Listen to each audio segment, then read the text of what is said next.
So let's talk about expressions and what an expression is and how we can use expressions. So an expression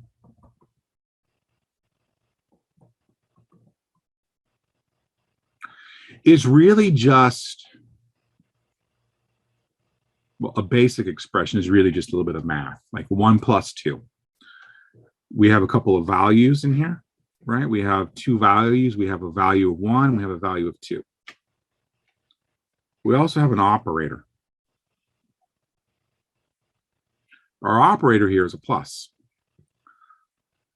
So that 1 plus 2 is an expression. So basically, math is one type of expression.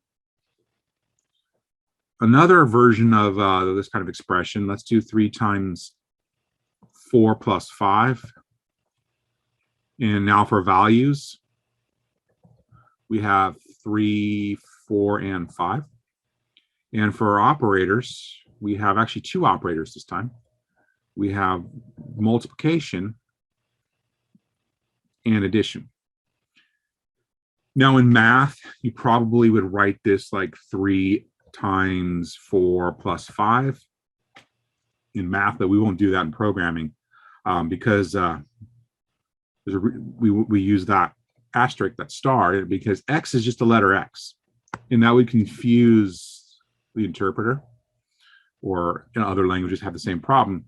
It just means the letter X, and so it's taken. We have to use a different symbol, and so the different symbol was chosen. I didn't personally choose it, but programmers who developed these languages picked the asterisk symbol, the star symbol, to be multiplication. We just had to find a different symbol to use for that.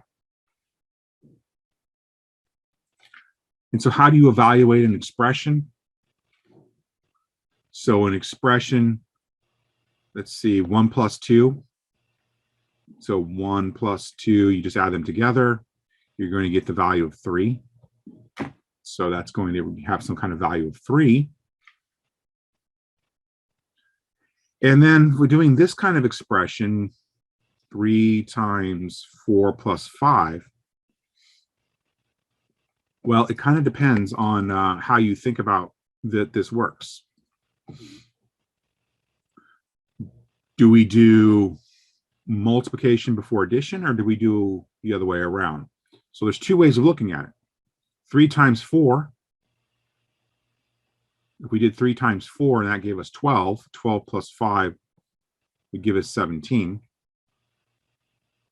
And the other way of looking at it would be 4 plus 5 gives us 9. 3 times 9 would give us 27. So we're going to talk more about this later, but in programming, and in particular in Python, we do multiplications before we do additions. And so we do not do this. So our answer ends up being 17. So they just calculate those answers. So those expressions yield those values. And so let's actually do this in Python. And we'll just use idle. Probably should have clicked on it before class, so we didn't have to wait for it.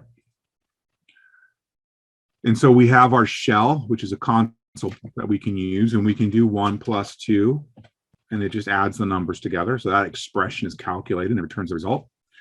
And 3 times 4 plus 5 should give us 12 plus 5, 17, and it does. So that kind of helps us be able to do math at least. And why is this useful? Anybody want to attempt to add these numbers in their head?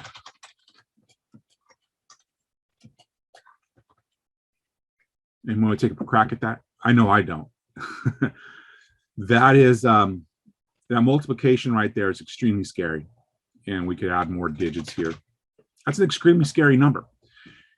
Performing operations like that in our brain, not really possible, at least not for the average, or even a spectacular people probably couldn't do that in their heads.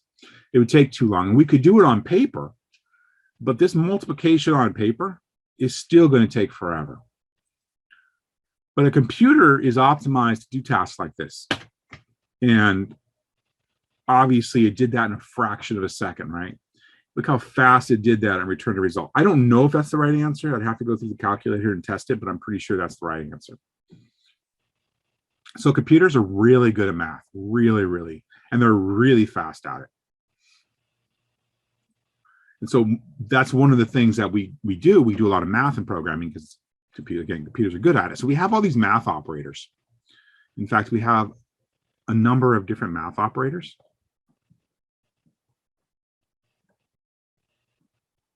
We have the obvious ones, right? We have plus and we have minus. I also did multiplication. I feel like I'm drawing my asterisks wrong.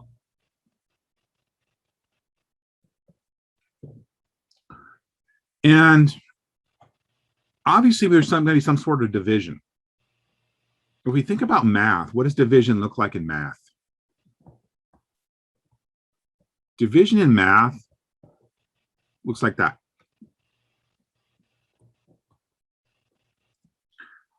I don't have that symbol on my keyboard anywhere. So what about maybe the parenthesis looks close? Or sorry, the percentage looks close. Except this right here is used for something else. And in fact, it's actually another operator, but it doesn't mean division like we normally mean division. And so we need something else. And so what was ended up being used, what they chose to use was actually the slash. And the percent sign actually is used as well. And it has a special name.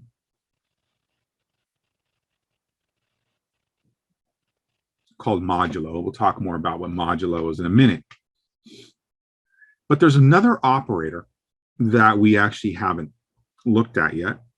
And so let's do a little bit of let's do 2 to the 3. So how would you do that? That would be 2 times 2 times 2, which gives us the value of 8.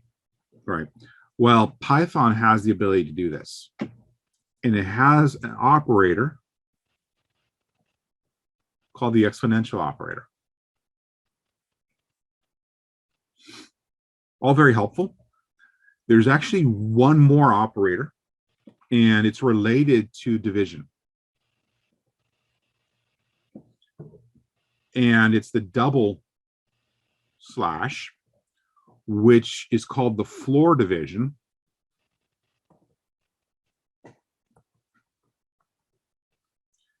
And another word for it, and what we tend to say in programming, is called integer division. And we'll take a look at how those two differ from each other. Like, what do you get when you use those in different ways? And so the best way to do this is an idle. We open up our shell, and I'm not sure why I have 2.